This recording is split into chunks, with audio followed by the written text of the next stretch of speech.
Welcome to SCP Showcase number 2. This is the SCP Spotlight, I guess we'd call it. Jizzy Jazz made this pack. That's a horrible name, but whatever. Now listen. We're going to talk about a number of SCPs. I'm not really familiar with them. So for me, a lot of this stuff is new. And as I read this stuff, I'm also going to be learning about it for the first time. Thank you, Crispy Boat, for this logo. Big fan of your work. Now, where to begin?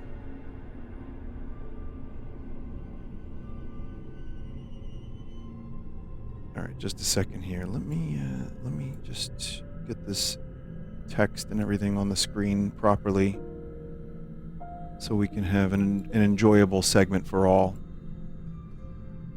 And my reading can go well and not badly.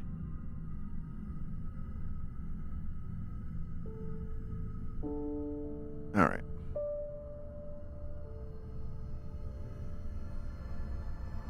Alright, almost ready.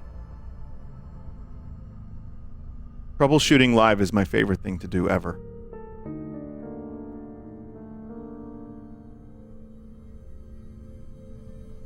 Alright. Welcome back to SCP Spotlight. Today I have more non-standard SCPs to share. This pack aims to shine a light on more non-standard and unique entries from the SCP Foundation wiki than what you may be used to. I'd like to thank the chat members who reached out to submit their own entries for this pack. I've included some of them here, as well as my own favorites and a few interesting entries from recent writing contests in the SCP community. Vinny, I hope you enjoy reading these. Chat, I hope you have a good night's rest. This is SCP-294, the Coffee Machine, by Far 2. SCP-294 appears to be a standard coffee vending machine with an entry touchpad with buttons corresponding to an English QWERTY keyboard. It is currently stored in the facility's second floor personnel break room, and all personnel with security clearance level 2 or higher are allowed to interact with it. Upon depositing 50 cents US currency into the coin slot, the user is prompted to enter the name of any liquid using the touchpad. Upon doing so, a standard 12-ounce paper drinking cup is placed and the liquid indicated is poured. Initial test runs were performed, including requests for water, coffee, beer, soda, as well as non-consumable liquids such as sulfuric acid, wiper fluid, and motor oil. All tests returned a success. It should be noted that requests for substances that do not typically exist in liquid state, such as nitrogen, iron, and glass, have also yielded the desired returns. Many caustic liquids that would eat through a normal paper cup seem to have no effect on the cup dispensed by the machine. After approximately 50 uses, the machine appears to stop responding to further requests. After a period of approximately 90 minutes, the machine somehow restocks itself, becomes available for use once again. Following Incident 294-01, guards were stationed at the item and a security clearance became necessary to interact with it. Regarding said incident, on August 21st, 2005, Agent Joseph attempted to use SCP-294 to obtain coffee during his allotted break time. At the request of a coworker, Agent Joseph requested a cup of Joe from SCP-294. Moments after confirming the selection, Agent Joseph collapsed. After moving the unconscious agent to the infirmary, the medical team recovered the contents of the cup dispensed by SCP-294, a combination of blood, tissue, and other bodily fluids belonging to Agent Joseph, as confirmed through DNA testing. The agent made a full recovery after 4 weeks of rest. He showed no further signs of injury and was reprimanded. Addendum J. A researcher punched in, from a safe range, a request for a cup of anti-water. The machine hummed briefly, then displayed out of range on an entry pad. It is theorized that SCP-294 has a limited range of collection and cannot reach into alternate universes' dimensions. Addendum AH. D-class personnel with IQ of 99 was given written instructions about what to request. They produced a request for a cerebrospinal fluid of Phoberomus Pattersoni. What? And received a cup of liquid currently undergoing analysis. It is to be noted that Phoberomus Pattersoni was a species of rodent that went extinct approximately 8 million years ago. A mock-up of the creature is included in 2. Huh.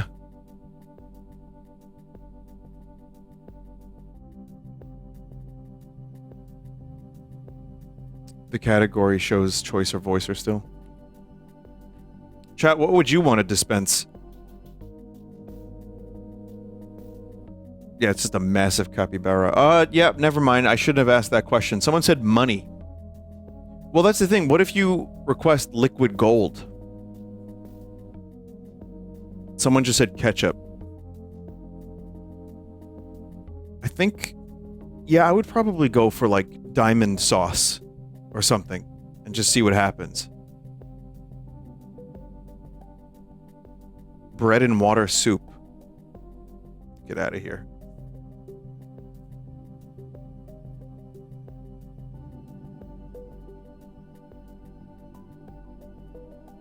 All right. Now this is SCP-1313, Solve for Bear by Malice Aforethought.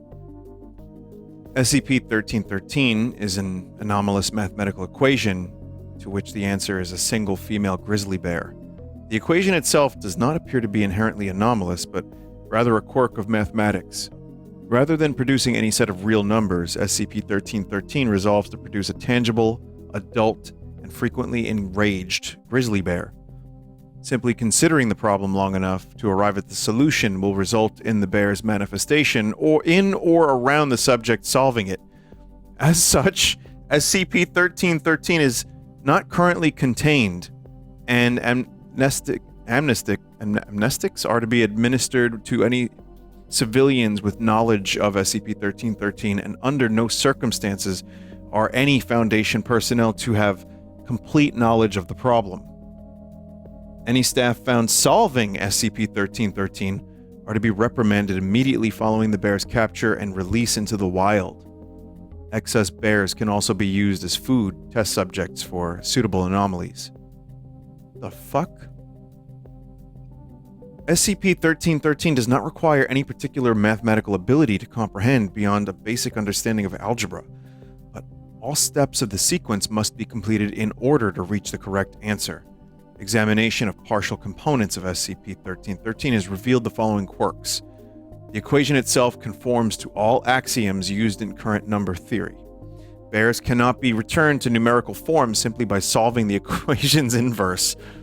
SCP-1313 can be used as an element of other equations to produce semi-anomalous results. For example, the square root of SCP-1313 resolves to the square root of a live grizzly bear. Likewise, SCP-1313 squared is the product of 2 live bears multiplied together. Oh. The produced creatures are usually poorly integrated into our reality and invariably extremely hostile during their brief periods of existence. Grizzly bears exist within a set of all real numbers and are not prime. Square root of a bear is prime, however, and is the only prime number that A is not a cardinal number, and B is neither even nor odd, and C contains an animal component. The implications that the root of a bear is an integer and therefore that bears themselves exist in an ordinary number line are currently under investigation. Chat, I don't know math. I just get a kick out of the idea that a bear is the answer to an equation and you can use it for experiments in meat. And it also kind of, like, makes me wonder, like, why? But, you know, sometimes you need a bear. Can you divide by bears? I don't know. SCP-108, in extra-dimensional nasal cavity, by the Kit. SCP-108 is a 2-kilometer by 4-kilometer bunker system of Nazi German construction dedicated to the production and maintenance of World War II era Messerschmitt fighters. It is accessible through the nostrils of Subject 108, who is a 51-year-old female and was previously employed as a cashier at a hardware store in Kentucky, since redacted. Subject 108 has been housed at Site 17 along with SCP-108. Endoscopic examination has revealed that the area accessible via the subject's nostrils is not the human nasal cavity, but rather the entirety of SCP-108. While the exploration is by no means complete, it is believed to contain hundreds of airframes under construction on its assembly line, as well as 3 completed aircraft. There's a large quantity of human remains in the complex, particularly concentrated around the exit entry portal. Wow. With the corpses of Nazi officials, military personnel, and civilians in an advanced state of decay. Some corpses show signs of cannibalism. The subject claims she was training to perform the human blockhead magic trick in preparation for being a clown at a children's birthday party. What? After hammering a 4-centimeter long galvanized iron nail into her nasal cavity, she lost her grip on the end and dropped it inside her nose. Immediately, she noticed an unpleasant stench and experienced nausea and disorientation. This happens all the time. Blowing her nose had no discernible effect and left no residue on tissues. She was able to breathe normally through her nose. After about 3 days, subject got, quote, used to the hell's asshole smell and performed at the children's party to the delight of her nephew. After ignoring numerous complaints about the smell of her breath, the subject was admitted to hospital. Notes about the discovery of a Nazi eagle badge observed via endoscope were intercepted by the Foundation, and the subject was recovered without incident by a mobile task force.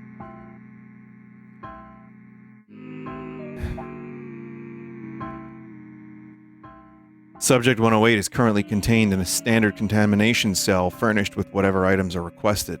Medical examination is to be performed daily and filters changed as necessary, as the subject is essentially inhaling the atmosphere of a formerly sealed Nazi war grave.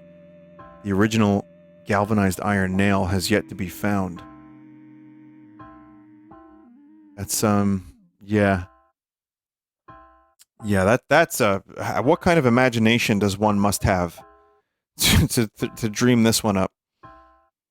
This is almost being John Malkovich, except you can't actually get into the nostril.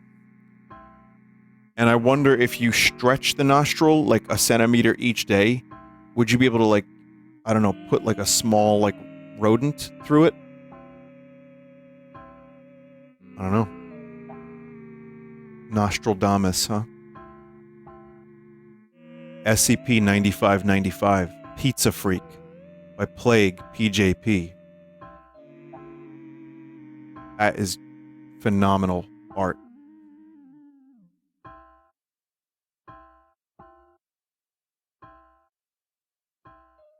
Okay, SCP-9595 refers to a consistent, anomalous experience affecting individuals in deliberate or accidental proximity to a pizza. Despite a lack of evidence that any such event occurred in baseline reality, individuals affected by it display vivid and highly detailed recollections of an identical sequence of events. These experiences center around humanoid entity referred to as SCP-9595-1, or the Pizza Freak.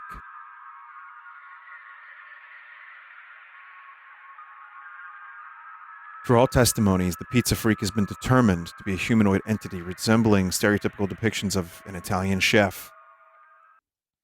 Auxiliary details consistently report it having an apparent age of 268 years, originating from Parma, Italy. Most notably, the Pizza Freak exhibits an aggressive, compulsive obsession with consuming pizza. Of course. Observations of the Pizza Freak while it is eating have led to incidents of severe, often fatal bodily harm to victims. Individuals who claim to have been harmed or killed by the effects of SCP-9595 remain adamant about their experience, despite exhibiting no visible physical trauma and being demonstrably alive at the time of reporting. Attempts to convince them otherwise have universally failed. SCP-9595 events occur as follows. Victim enters the vicinity of pizza. Victim reports overwhelming smell of tomato sauce and freshly baked dough. Pizza freak is observed at a distance, aggressively consuming a pizza, either completely clean or covered in sauce and cheese. If the victim makes any noise at this stage, the pizza freak attacks, typically resulting in grievous injury or fatality, none of which reflect in baseline reality. Included are online testimonies of SCP-9595 incidents. So here's one.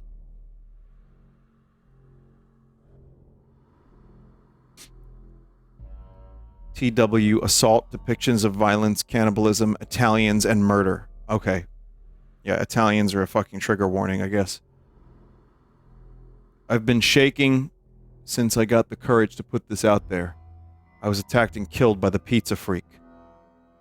Please look at the GoFundMe link in my bio to help me pay for my cremation. From beyond the grave, no less. The pizza freak eating people's faces in Columbus, Ohio. There's a pizza freak in Columbus attacking people. He was caught on camera. Tell me about it. Go to pick up Meat Lover's pizza at the local shop. See through the window that the Arab guy at the front is missing.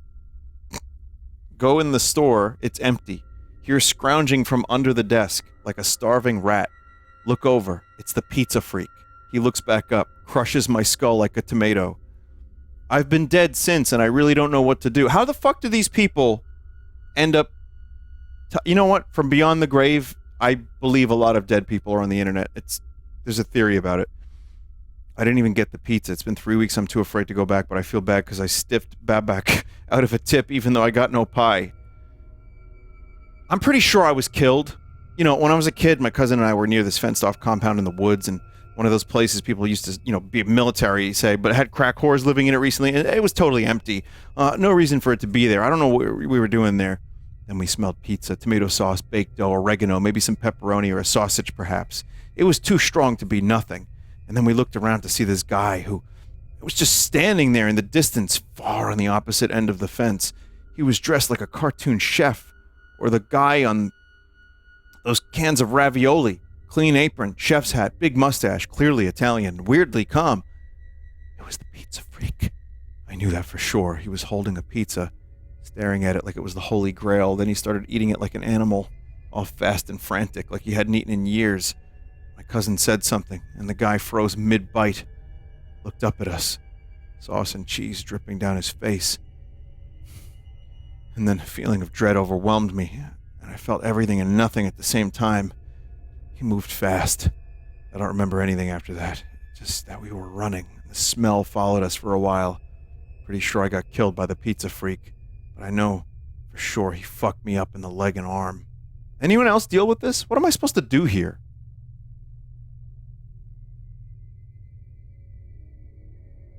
Addendum. Foundation investigation. A small schism occurred within the SCP-9595 research team along ideological lines, as the pizza freak's existence cannot be confirmed. So far, no SCP-9595 incident has elicited any empirical information regarding the pizza freak's origins, nature, or behavior. Some members of the research team maintain that the pizza freak does exist, while others were opposed. As research intensified without definitive results, the non-believers grew increasingly disgruntled. To diffuse mounting tensions, the site director intervened and formalized the disagreement as a wager. If no evidence of the pizza freak's existence was found within 2 weeks, believers will fund an extravagant pizza party for the opposing side, alongside a $500 technology stipend for the winning team. So, Addendum 2, Investigation Outcome. After a review of both teams' findings, it was conclusively determined that the pizza freak was a product of anomalously influenced mass psychogenic illness caused by SCP-9595. As such, the winners of the wager were awarded their pizza party. Several pizzas were brought to the site's private cafeteria for the non-believers. The food was dropped off at 6:03 p.m. local time and left unattended. Without any discernible cause, the floor underwent a 7-minute blackout. During this period, no personnel were recorded entering or exiting the cafeteria. No alarms were triggered. No motion detectors identified any activity. The following was seen on the surveillance camera of Site 322's private cafeteria at 6:11 p.m.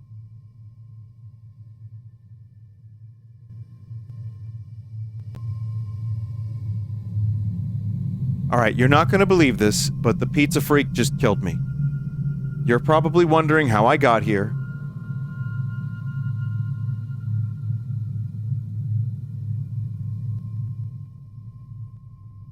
If you're reading this, I'm dead. SCP-6862... well, before I do that, I just say, chat, I don't know who the pizza freak is, but I may be related to him. There's a non-zero chance, I'm just saying. SCP-6862, Beatlemania 2, Keep on Beatlin' by Trout Mask Replica. The lads?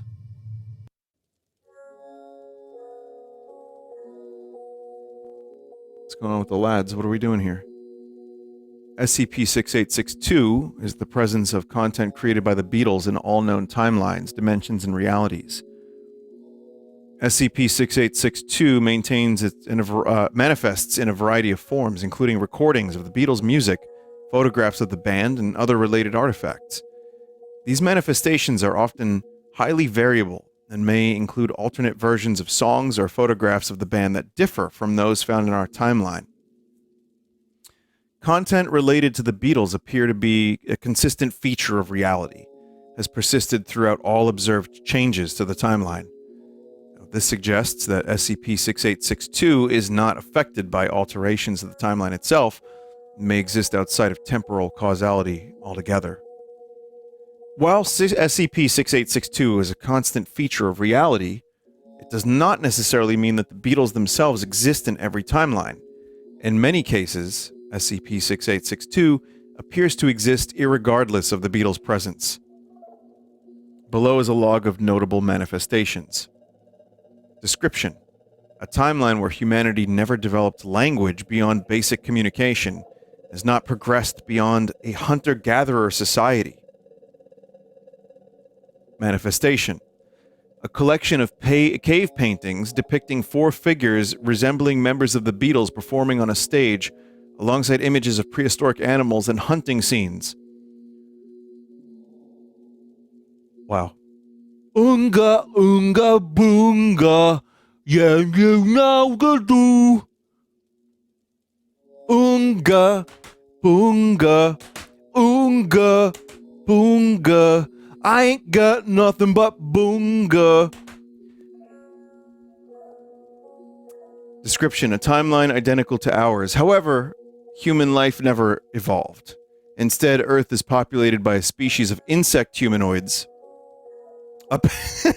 A band named The Humans was created by said humanoids. This band features direct parodies of songs by the Beatles. Yellow Jacket Hive, Let It Flee, All You Need Is Bugs. The fuck out of here. All you need is bugs.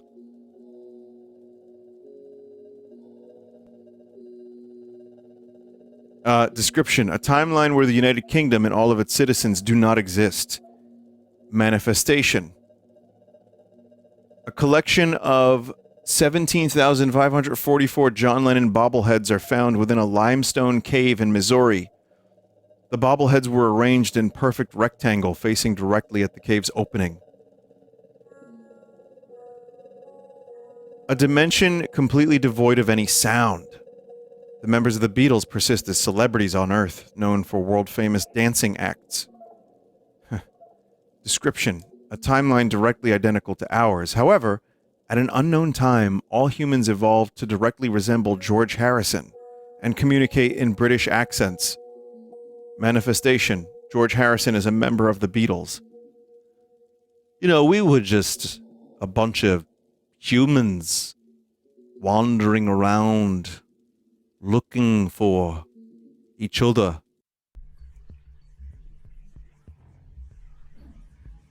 My wife, George, said to me, you know, George, maybe it's time you spend time with little George. Description. An alternate universe that lacks all forms of matter, filled with completely empty space. Most notable, it lacks SCP-6862 in any form. Manifestation. None. At least, not yet. The surviving members of the Beatles are to be closely monitored for any potential anomalies that may arise. That's a fun one. That's actually genuinely a thought exercise I've kind of had a couple times, which is think about all your favorite artists, right? Especially ones with limited discographies. It's like, oh man, I wish there were more songs. I wish there were more albums. Well, what if, you know, in an alternate reality, let's say Paul McCartney ate like a bad piece of cheese and had like a completely different idea. What if, I don't know, Kurt Cobain met like someone like Bigfoot, like met Bigfoot, and his life changed forever? What if Prince, even, well, Prince has a million songs that are unreleased still, but what if Prince was abducted by aliens and then came back? I don't know. What if, here's one more. What if Elvis decided one morning, the same morning he wrote Suspicious Minds, I don't even think he wrote them. Did he write Elvis? He wrote maybe a couple things, but all right, let's just say, argument purpose, he wrote that song. Great song. What if instead of going to, let's say, the peanut butter factory to get his sandwich that day, he went to McDonald's? Who knows? And then on the way to McDonald's, he stopped and, you know, talked to someone else, and the thought of Suspicious Minds just didn't enter his head. I don't know. It's crazy, mate. Next.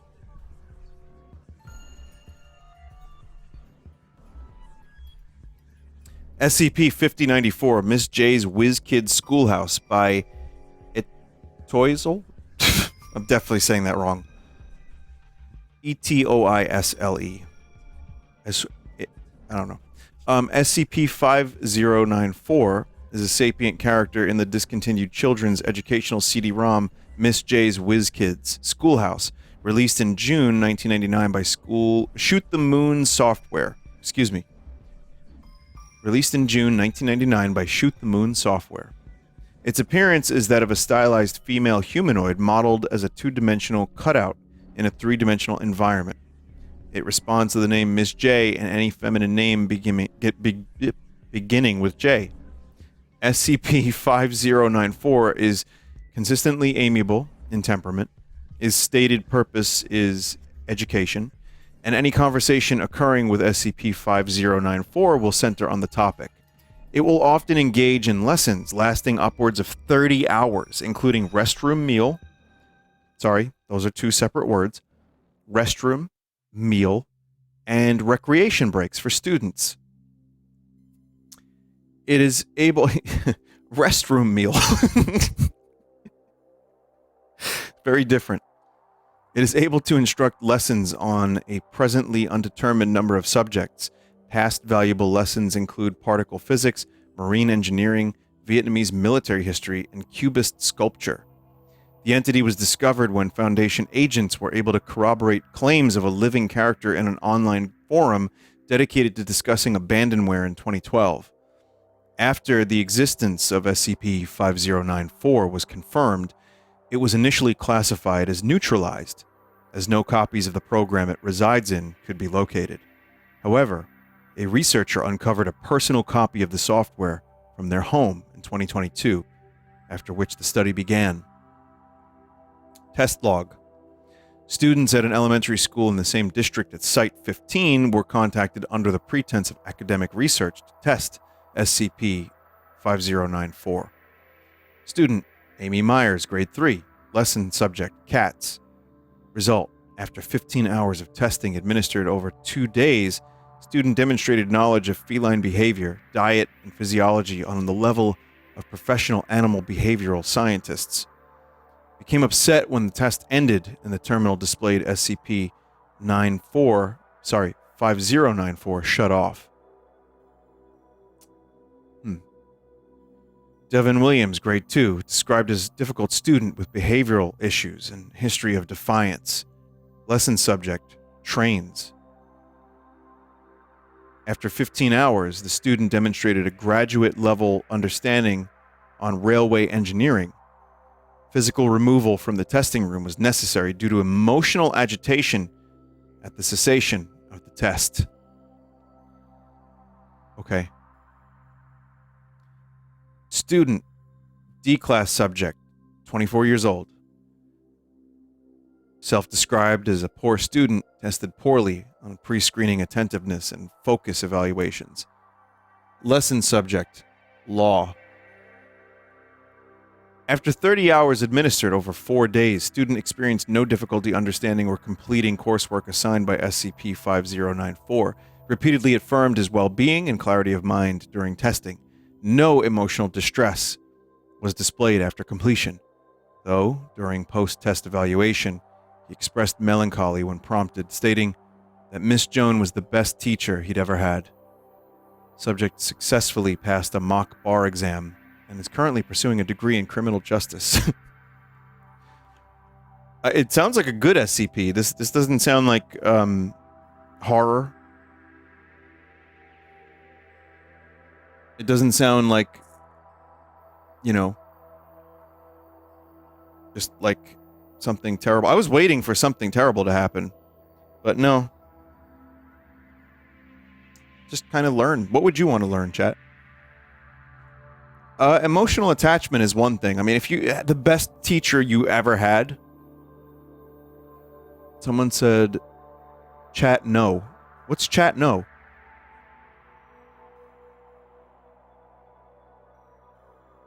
You can extrapolate. I can see how this could turn dark. It wouldn't be difficult.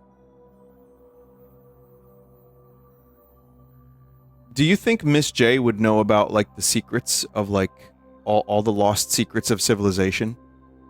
Like, everything. I'm talking about the wonders of the world. Anything that maybe we just don't know about. Do you think she would be able to tell you which texts were lost in the Library of Alexandria? I wonder. SCP-1987-J, Bitchin' Solo by Smepty. Alright. It's a Stratocaster. Nope, sorry, that's a Telecaster. I'm dumb. Alright. That's my, like, hobby and specialty, and yet I say it's a Strat. Okay. SCP-1987-J is a sequence of chords intended to be played on an electric guitar, which produce several anomalous effects when played. SCP-1987-J has been discovered independently by several individuals since the development of the electric guitar in the 1930s. The earliest known written copies exists in the form of handwritten tablature dated to 65, with the note 2JH, pretty cool, huh? In the margin. Jimi Hendrix.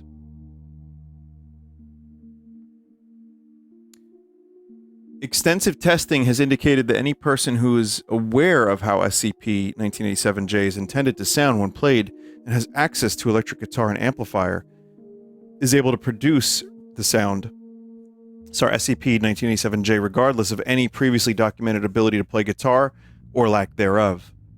Once play begins, the anomalous effects begin to occur within the area where SCP-1987-J is audible after approximately 1.6 seconds and continue to manifest until 10 to 30 seconds after, until play ceases or until it manifests. All produced effects are permanent and are not reversed by cessation of play. Documented effects include perception of onlookers, that the player is unusually physically attractive or charismatic. Spontaneous lengthening of the player's hair and or enlargement of genitals. Okay. Spontaneous manifestation of 8 to 10 female individuals if no such female subjects are present. Transformation of late model automobiles in area of effect to vintage hot rods, muscle cars, or custom motorcycles. Spontaneous manifestation of large quantities of alcohol. Well, beverages. Spontaneous manifestation of sparks, pyrotechnics, or large fans. Spontaneous pregnancy in female subjects. So dumb. Liquefaction of observers' facial features. Oh, melt the face off. Yeah. Spontaneous pregnancy in male subjects. Testing has determined that all above effects are only produced when SCP-1987-J is performed on an electric guitar. Attempts to produce them on acoustic guitars, keyboards, banjos, ukuleles, or saxophones have produced a mimetic field which causes all observers to view the player as uncool or a sellout, with extended test sessions resulting in permanently redacted testicles. SCP-1987-J1 is an entire entity resembling a Caucasian male approximately 25 years of age, which to date is manifested on any occasion when performance of SCP-1987-J is past a collective total of 3 minutes.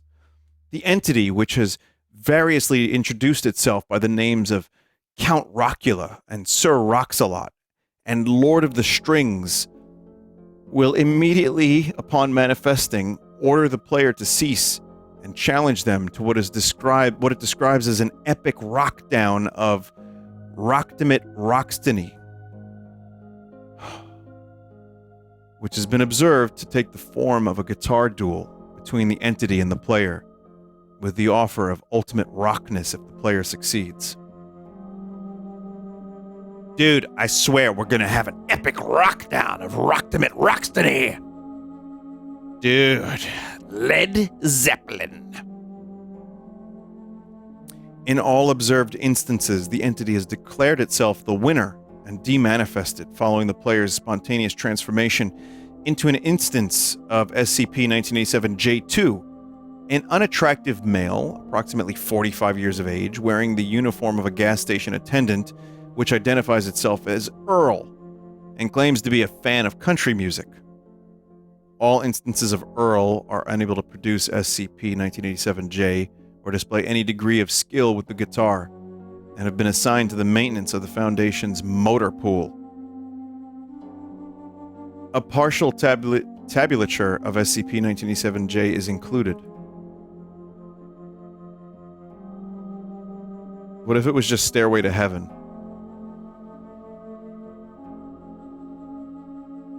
Play it? I don't have a guitar nearby.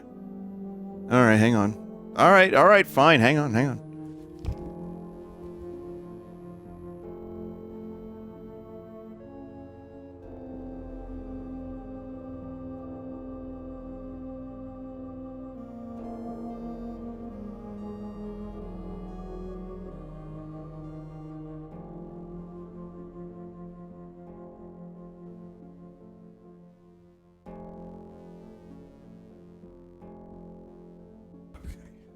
Chat, let me know if you can hear. Can you hear the guitar? I'm gonna play some notes. Okay.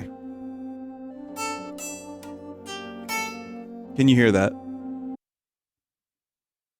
Alright, so 12. So...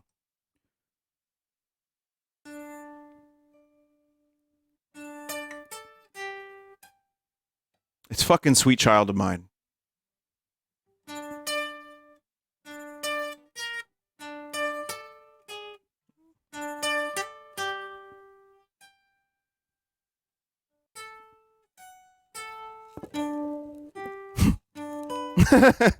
So dumb.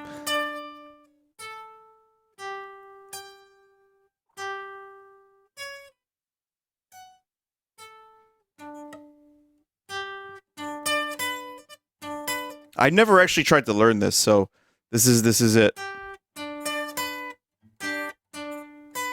Fuck. So, hang on. It's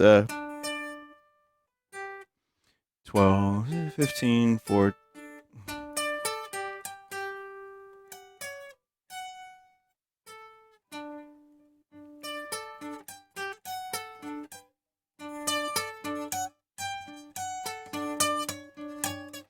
Yeah, it's something like that, right?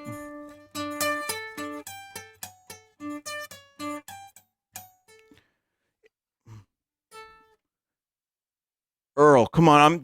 I'm not Earl. I'm not Earl. Testicles huge. Cock is huge, bro.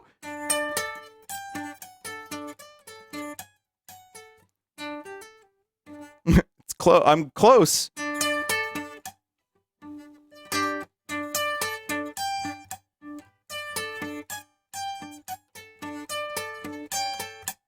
It would be easier on the electric guitar, but I kind of got it.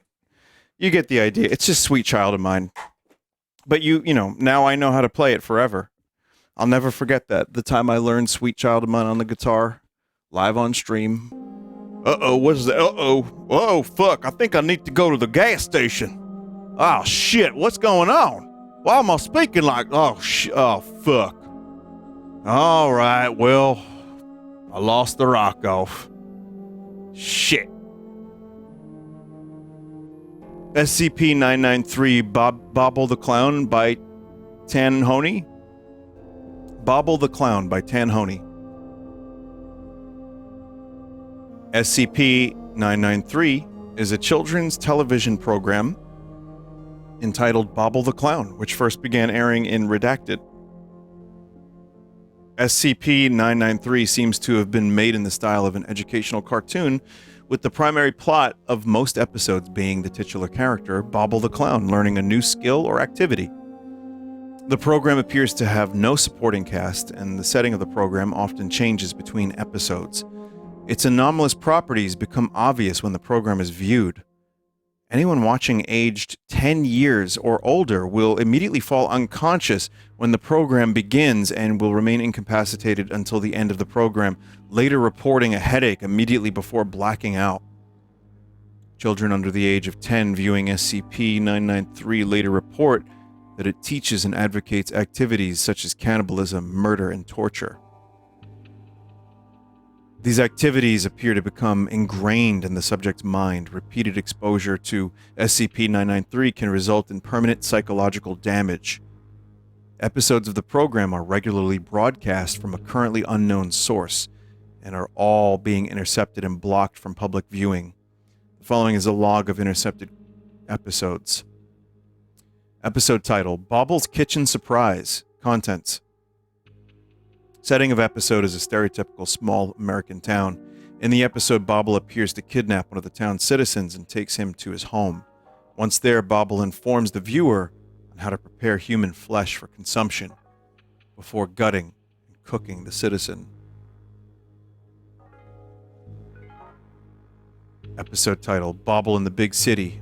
Contents: setting is a large American city, possibly New York. Bobble instructs viewers on methods of lighting fires undetected, using resources such as mosquito coils.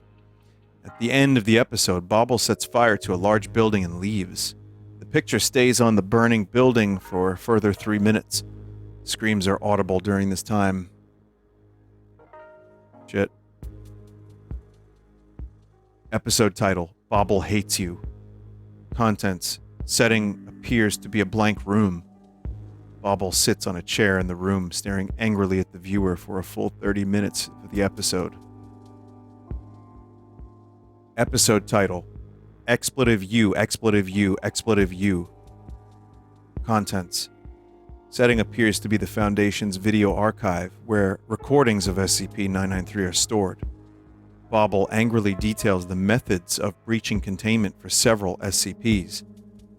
Bobble then details methods to murder researchers involved in its containment, showing detailed knowledge of their daily routines and habits. Notably, what appears to be an animated version of a researcher walks past Bobble halfway through the episode. The time on a clock on the wall was noted.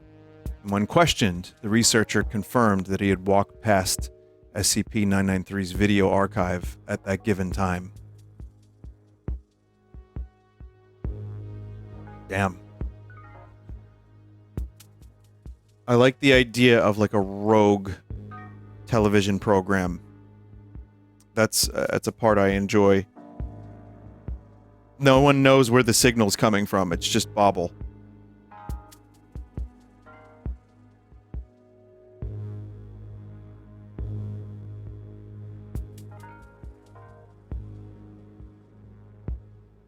Well, I'm pretty sure I just died. The pizza man got me.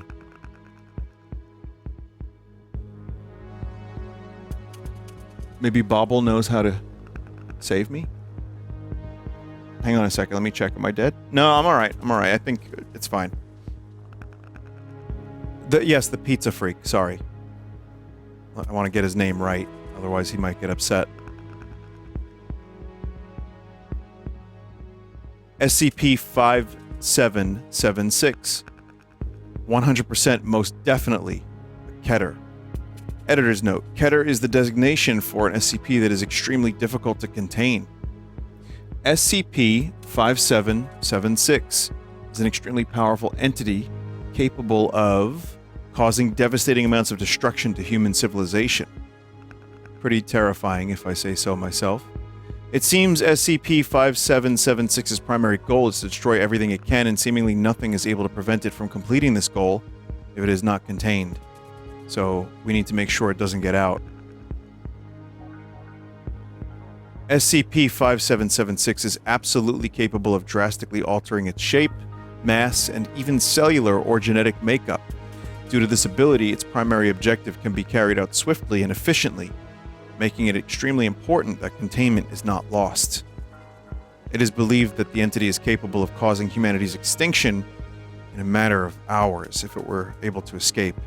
It appears extremely eager to escape custody, expressing heightened frustration to the Foundation, claiming they will destroy us first. Suffice to say, if SCP-5776 gets out, we're all fucked.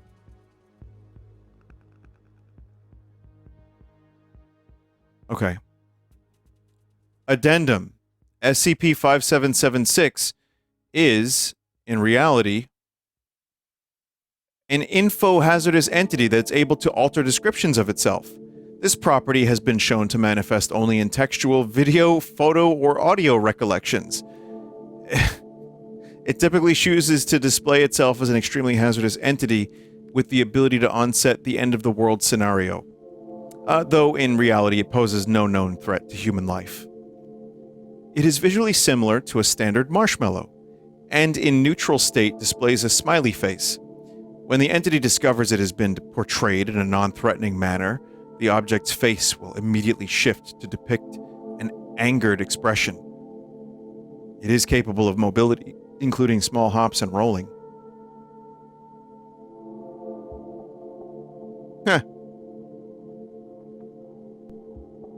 SCP-5776 was discovered May 29, 2015 by Agent Addison. The agent recalls consuming Haribo brand marshmallows during lunch hour and pulling SCP-5776 from the bag. When the entity displayed its ability to move, containment was established, whereupon its effects on documentation about itself were discovered. As a precaution, SCP-5776 is to be kept in a soundproof room and placed in a glass container visible from the viewing window.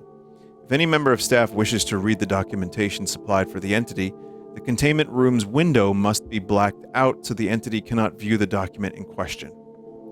Any personnel found revealing this document to SCP-5776 will receive appropriate disciplinary action.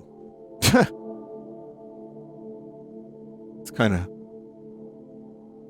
it's scary. I mean, it's a very scary entity. Very, very scary. It's crazy. Goddamn.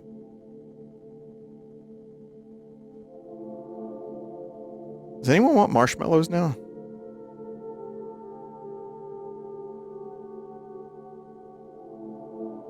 SCP-3922. Stop right there, criminal scum! By Dave, You Fool.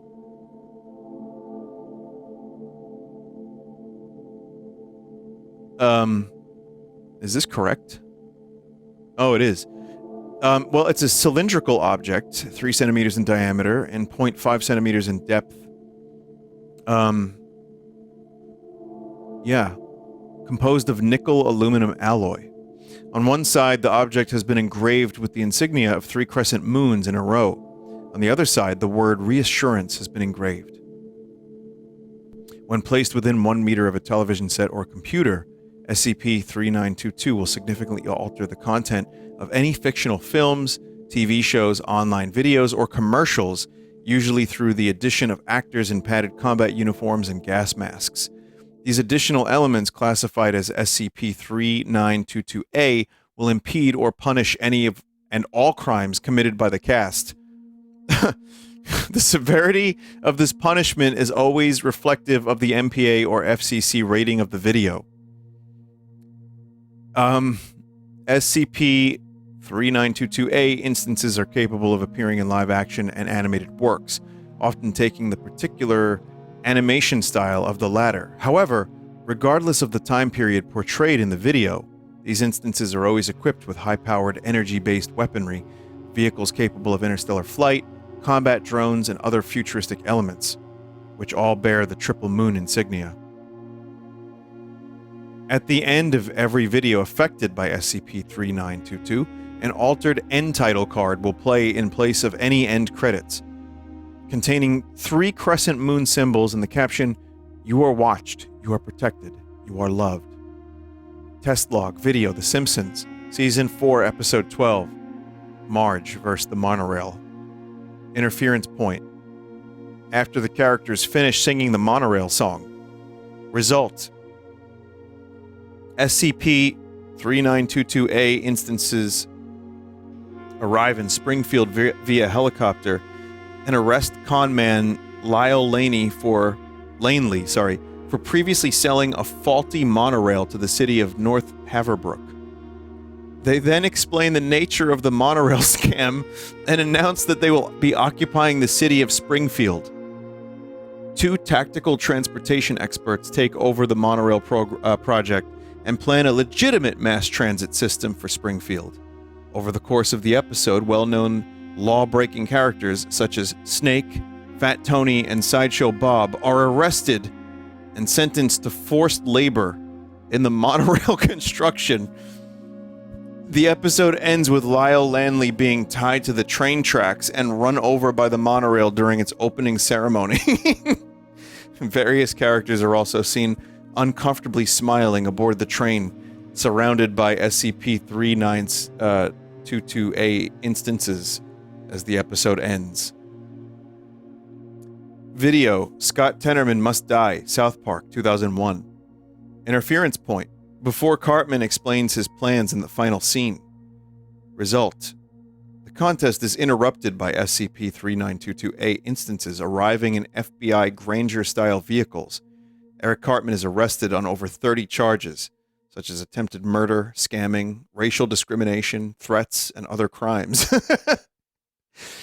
He's like 8. Scott Tenorman, along with the rest of the crowd, or 10, whatever, along with the rest of the crowd, an arriving band of Radiohead are informed of Cartman's plan to arrange the murder of Scott's parents, after which he would chop them up and serve them as chili, to the disgust of everyone present.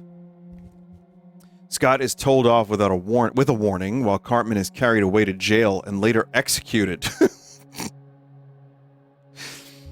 The episode's final scene switches to an animated representation of Comedy Central, where animated characters of show creators Matt Stone and Trey Parker are scolded by SCP-3922-A instances, condemning their actions upon the townsfolk of South Park. They are both vaporized by advanced plasma weaponry.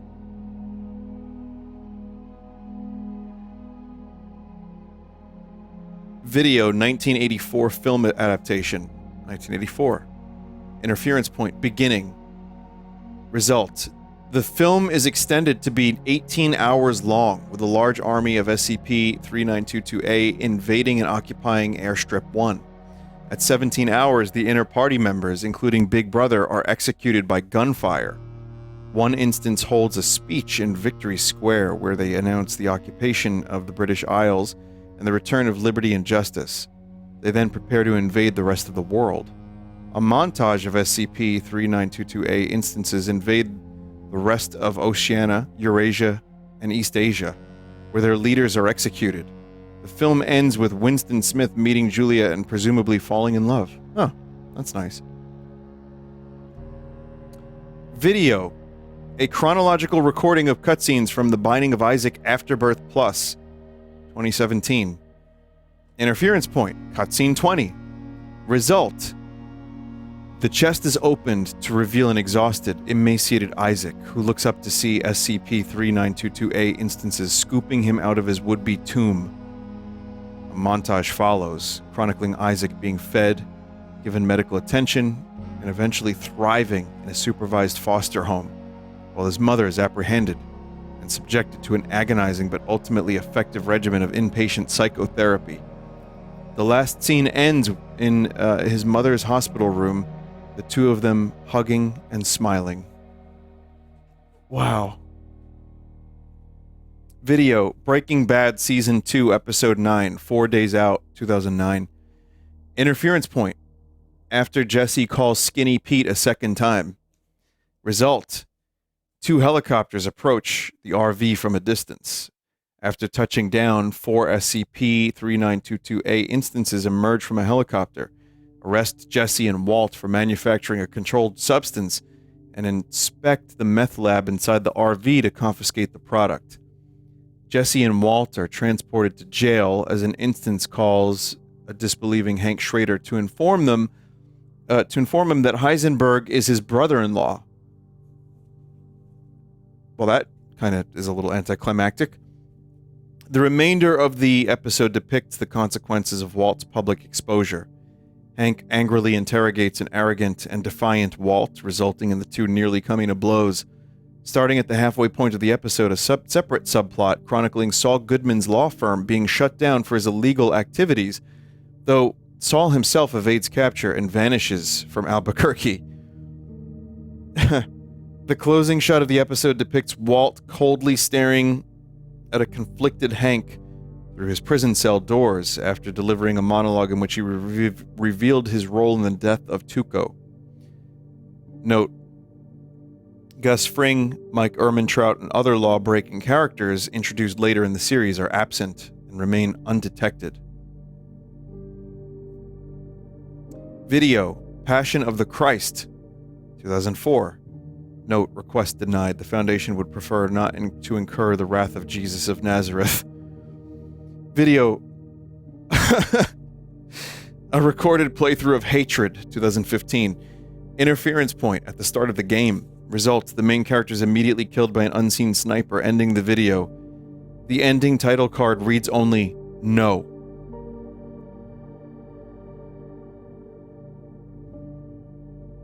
Video. An episode of Bobble the Clown. Oh, SCP-993. Interference point. Beginning. In a previously unaired episode titled Bobble Shoots for the Moon, the title character disables weaponry belonging to SCP-3922-A's with a slingshot, then instructs the viewer on how to dismantle and reverse engineer its various parts into a powerful energy weapon, which Bobble then uses to disintegrate and torture several instances of SCP-3922-A that try to interfere. Note: this is the first known occurrence of SCP-3922-A soldiers failing to apprehend a criminal threat. Fucking Bobble the Clown. Video. Blade Runner 1982. Interference point. When Gaff confronts Deckard in the noodle bar. Result: Gaff is accompanied by 6 SCP-3922-A instances. They physically restrain Deckard and administer a Voight-Kampff test, which Deckard fails. He is arrested and taken into custody as a rogue replicant. The end credits are greatly abbreviated from the original.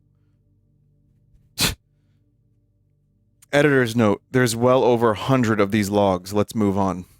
There's that many? Jesus. All right, let's see. It's getting a little late, but I could do a couple more. There's a decent amount. Well, not a decent amount left, but there's maybe 20 minutes left. SCP-8999, Feeding the Trolls by J. Dune. Oh.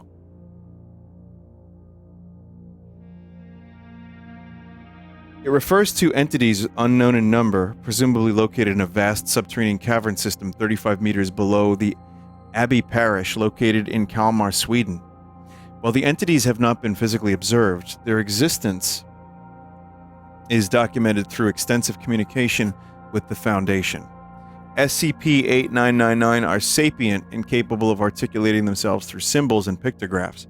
Communication occurs through a modified dumbwaiter lift system constructed in the parish basement, through which hand-drawn images are exchanged back and forth.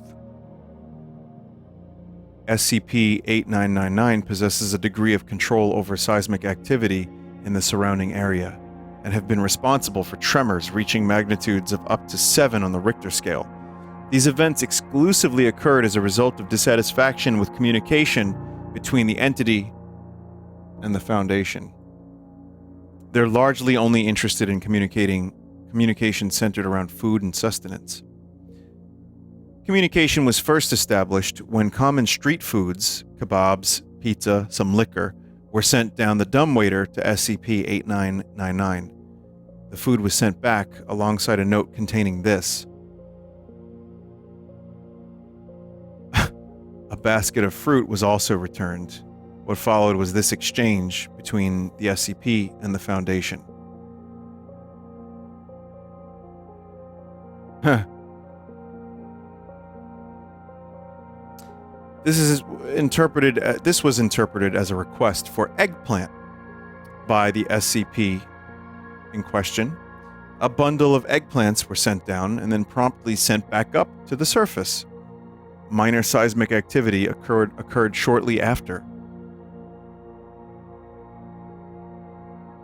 This is the eggplant, potentially.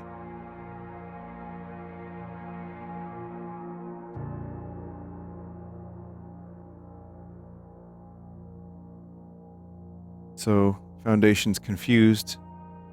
SCP draws Bible and cross and is curious X.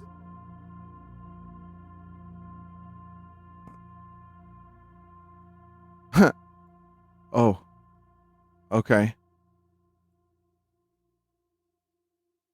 It just wants that, whatever that is. Context is a priest was feeding them and he's gone. Okay. As the Foundation was unable to determine what SCP-8999 was requesting, the entity was presented with a variety of choices.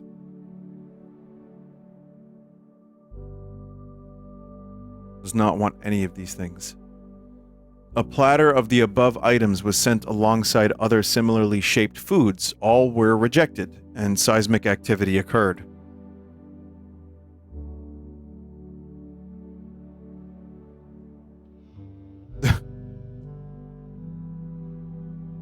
Communication was paused in order to better assess the entity's request. A few weeks later, SCP-8999 initiated communication for the first time since discovery.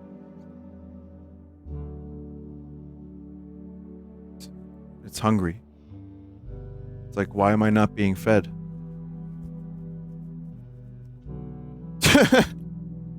Doesn't, like, you know, that not potential eggplant, not cube or square, and not triangle. A box containing images of a large variety of foods and objects was sent down, prompting the entity to choose among them. The images were returned without communication. Intense seismic activity occurred, and communication was postponed, although SCP-8999 continued to initiate conversations without response.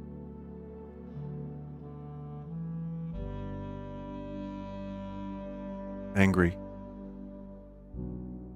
In an effort to stop the seismic activity, SCP-8999's head researcher, Dr. Pirelli, offered to travel down the lift in an attempt to further the entity's communicative ability. Soon, he descended the lift along with boxes of communicative tools, including pictures, graphs, and writing utensils. Communication with Dr. Pirelli ceased shortly after the descent. All communication with SCP-8999 ceased for 3 days and was reopened with this.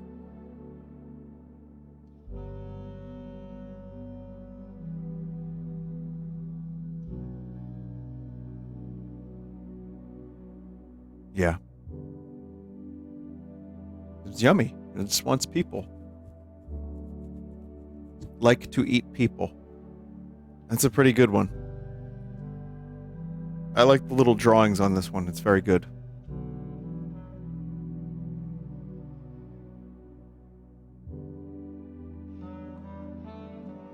Yeah.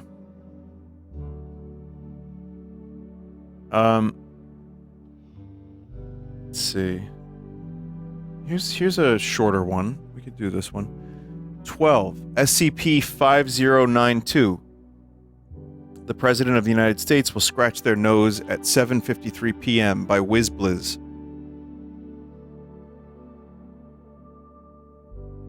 SCP-5092 is a phenomenon affecting the President of the United States. Every night at exactly 1953 military time, the President will scratch their nose regardless of any external factors. This is designated as an SCP-5092-A event. Occasionally, for an unknown reason, the President will not receive a spontaneous itch at 1953.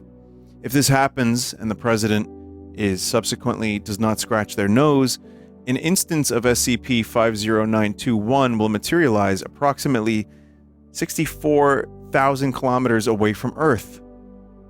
SCP-50921 is an asteroid with an estimated diameter of 20 kilometers that moves at a rate of 18 kilometers a second in the direction of Earth. Upon materialization, it will collide with Earth in 1 hour unless the President scratches their nose during that time, in which case the asteroid will instantly dematerialize. After several close calls in which the President had to be awkwardly convinced to scratch his nose, the current President of the United States is to remain under video surveillance at all times with their face in view of a camera as frequently as possible, recording the President's face between 194500 and 2000 or 2000. How do you say that? 2000?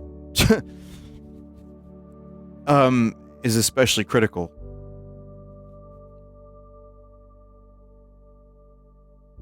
Well, you know, scratch the nose. SCP-8513, Without Parole, by Dr. Samarian. SCP-8513 is the corpse of researcher Luke Grayson, which is currently undergoing a process of rejuvenation. Attempts to slow or prevent its regeneration are futile, as new damage to the corpse is impertinent. Researcher Grayson died after a fall from his apartment window, December 6th, 2029, before the Betelgeuse supernova. A novel form of radiation was detected worldwide by specialized Foundation equipment during and after the supernova. SCP-8513 emits high levels of this radiation. The Foundation has deployed sensors in population centers to determine the extent of contamination. These sensors showed high levels of emissions from the remains of every human who's ever died prior to the event.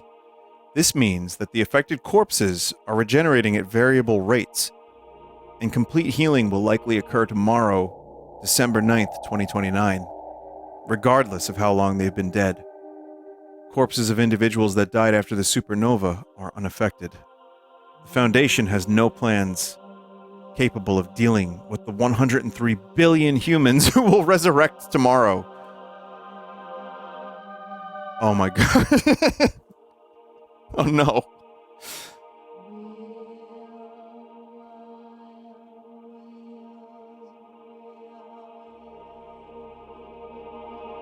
All right, there is one more. SCP-512-V. Do not press play by Christabel. SCP-512-V is commercially manufactured Dell Inspiron laptop computer. All attempts to boot alternative media, wipe storage, or access firmware have failed, as the device loads directly into a minimal desktop environment containing a single video file and a standard Windows 7 taskbar. Subjects that have been exposed to SCP-512-V's video are for more than 90 seconds must undergo a 48-hour observation period and a psychological assessment before release. All handling of the device is to be supervised by personnel trained in memetic exposure protocols. Rudimentary analysis of the video has revealed partially corrupted references to an online video platform, including strings consistent with those used by YouTube's internal identifiers.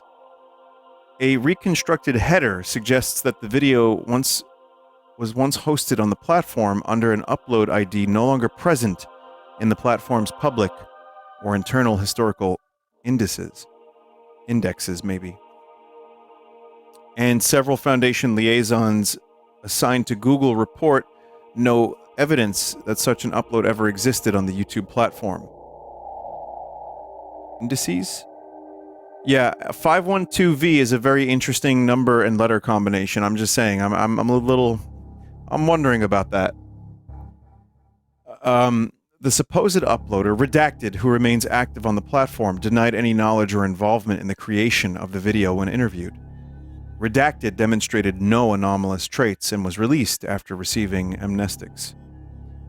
The case has recently been reassigned to the Temporal Anomalies Department, as an alternate timeline origin is now being considered as a potential explanation for the inconsistencies surrounding the video's origin.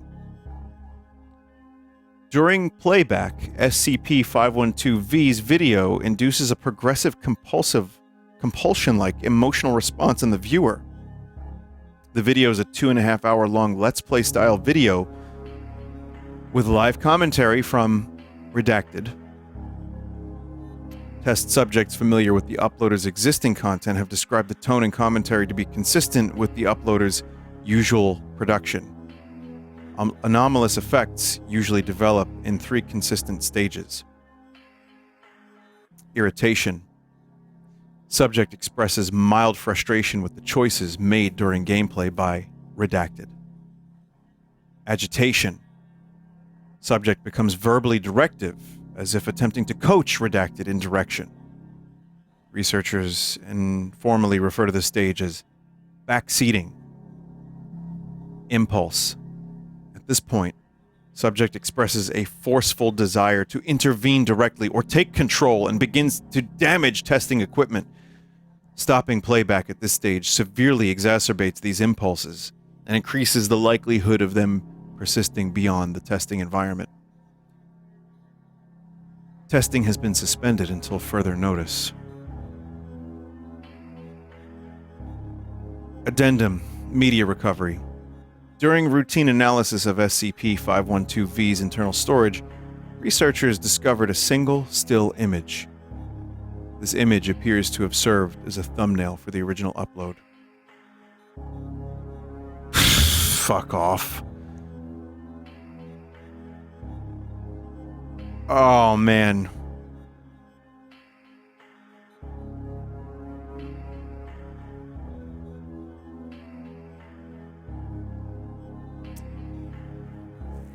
Yeah. I mean, listen, I saw the 512 in the V and I was like, okay, I have a feeling this, but it could go in this direction, but maybe not. Maybe it has nothing to do with me. But nope, there it is. Wow. Well, in closing, thank you for reading and listening. I hope you enjoyed the pack. If it wasn't obvious, the last SCP was my own idea. I couldn't resist leaning into the practical joke, and I think it really highlights how engaging the SCP creative writing format can be.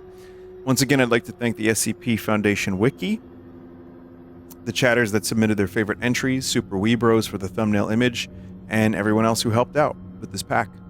Thank you also to Crispy Boat for the new SCP Spotlight logo.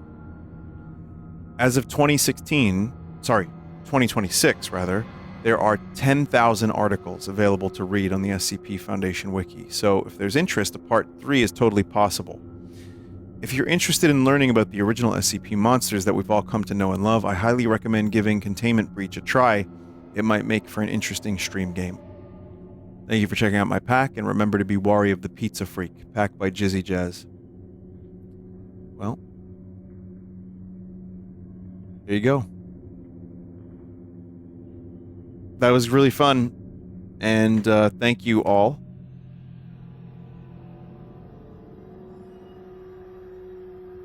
Yeah, that was good. Someone wanted me to look up SCP-096. It's pretty good. I could almost see him dancing to Homero. I mean, I've been aware of some SCP stuff in the past, but these packs have been by far, like, the most exposure I've had to it. So, I think it's really interesting stuff. Thank you for making the pack. Thank you, everybody, for watching. You know that one SCP where they had, like, the fake police in fiction? Well, tonight on the stream, there would be, interference in one, I mean, maybe a couple spots, but specifically me doing loud kaiju noises and imitating chainsaws. They would show up and be like, "Stop! You violated the law!"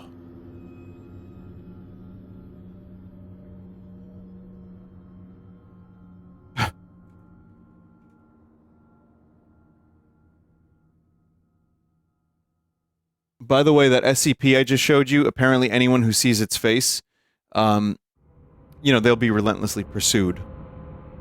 You know, in person, through video, photos, regardless of distance, until they're dead. So, no problem.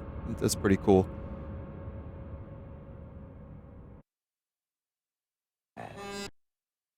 Well, chat, thank you for watching Sunday Stream.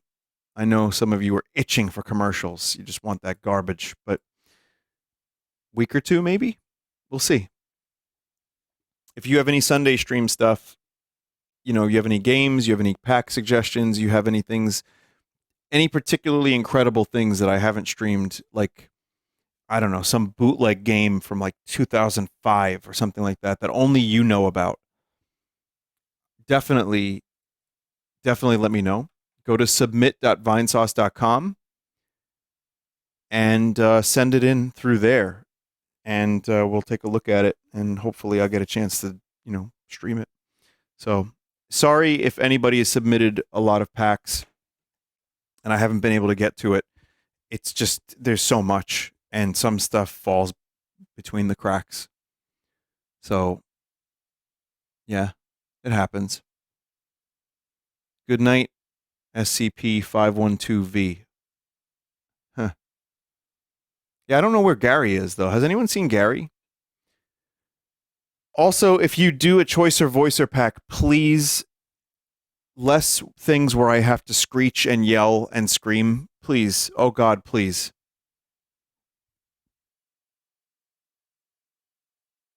Alright. Chat. This week, Pocopia, Resident Evil 9, maybe Slay the Spire 2. I don't need to play Slay the Spire 2 like a crazy person. I just need once in a while. You know, for now, maybe once a week. I don't need to play it a ton. I just want to play a little bit. It's good, but it's still Slay the Spire, so it's not like it's great, but it's not like a brand new thing for me that has like completely taken over my life. And we'll see what else too. There's plenty of stuff. So, but yes, Pocopia and Resident Evil 9 for sure. Great games. And yeah, but a horsey game is possible. We'll see. All right, good night. Thank you, chat. And hey, if you have subscribed at all in any way, shape, or form, I want you to know I appreciate it. Sorry I don't call out subs, but they're all very nice of you. Thank you for helping me continue to do this and to have a decent life. I means the world. Trust me. I don't take it for granted. I really don't. I don't take any of this for granted. But, yeah. Sometimes I gotta destroy a microphone. See ya. Here, let's try. Speaking of screaming. I don't know why that made me laugh. I just didn't expect that. Oh shit, my microphone